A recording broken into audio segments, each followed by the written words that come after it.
If you're looking for some cheap Ultimate Team coins, then check out FIFA.ultimateteamcoins.com and use the discount code VimtoJoe for 5% off. Right guys, how's it going, and welcome to the return of this series. Now I did this on FIFA 14 and it went down really well, and quite a lot of you have asked for it back on FIFA 15, so I thought why not. It's a different game, a lot of the same concepts are still the same in terms of how to win, but there is obviously little differences in what works and what doesn't. I'm just going to go through a bunch of stuff that happened in one of the games that I played. Just a mixture of some attacking, some defending, some dribbling, passing, just little bits and tips that will hopefully just help you get a little bit better if you're struggling to win some games in Ultimate Team, or even just normal seasons. First up is a little dribbling tip that I do sometimes when I get the ball of a player. Now if I hold L1 on PS3 or LB on Xbox, the ball stays really close to your feet, and sometimes that's useful if a player charges at you, because you can just really closely dribble around the player, and that takes the midfielder right out the game, and then all of a sudden I've got a lot of options on. The first goal in this game comes after about 8 minutes. Now I find long range shots pretty hard in this game, but one thing I have noticed is, if you go for a long range shot, always try and go for the far post. Near post are good if you have got a one-on-one, but for long range shots you want to go for the far post. The ball gets to Benteke, and I just thought 2.5 bars, power up, and then left side of the goal, and that went in. Usually they don't go in for me, but long range shots are quite hard, but if you do go for them, try and go for the far post, because I think that's where you get the most success. Now what a lot of people don't do in games, they don't really take note of the opponent's formation, but what I noticed is my opponent was playing a 4-3-1-2. Now that means he's got no wingers on the pitch, he's really got fullbacks, so there's going to be a lot of space on the right and left hand side for me.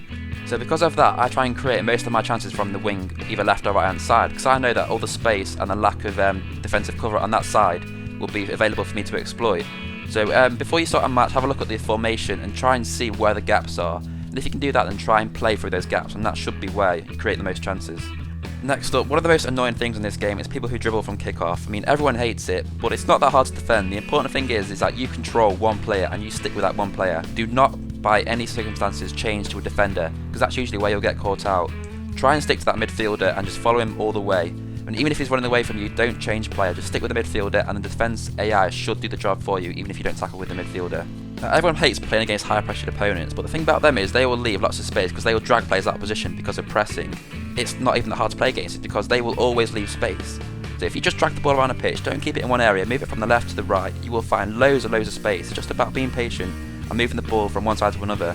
So if you keep the ball in one area and they keep pressing you, they'll eventually tackle you, but if you can manage to switch it from one area to another, you'll find a lot of space will open up, a lot of players will be all over the place, and it should be a lot easier for you to create a chance that way.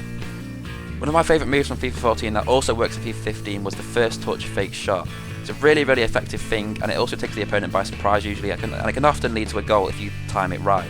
Keep practicing it, because I do it a lot and it gets me a lot of goals in tight games. Next up is a defending tip. Now one of the keys to defending on this game is try not to change player if you can. Stick in control of one player as much as possible and don't change unless you have to. In this scenario I've got the Raphael controlled. Now I can see he's going to run through, so I'm just going to jockey him and hold R1 or RB on Xbox. And that will mean that one of the players is chasing the attacker, but yet Raphael is there in that little bit of space in case he tries to get through. So as long as I hold my position, I should always get that ball, I should always block the through ball and avoid any danger at all. So try and always defend with 2 people but only control one. Use that one player that you're controlling to stay behind the defence and clear up any free balls that come through the defence. After half time, once again this guy tries to run from kickoff, but as I said before, keep control of one player, follow him all the way and you should tackle him, but if not, the defence will clear it up for you. Now in FIFA 15, one of the most effective ways to get past players is just to run direct with a fast player. And the reason it's so effective is because he's trying to constantly change defender to get to my attacker, but because I'm running so quick and so direct, he can't really react quick enough.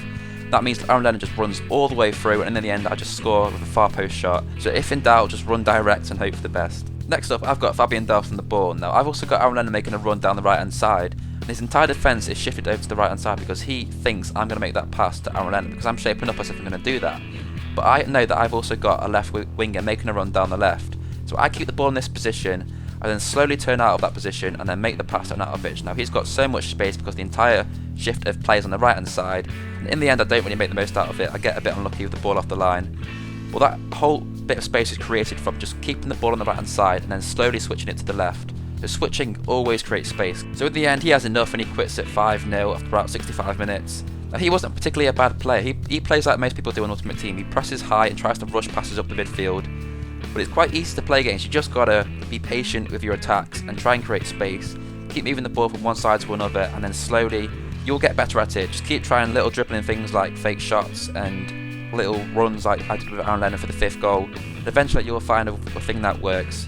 but try and stick to playing like this because it does help in the long term, even though it might be hard at first. And just feel free to ask me any questions you might have or anything you want to see in the next video, and I will see you all next time. Thanks for watching.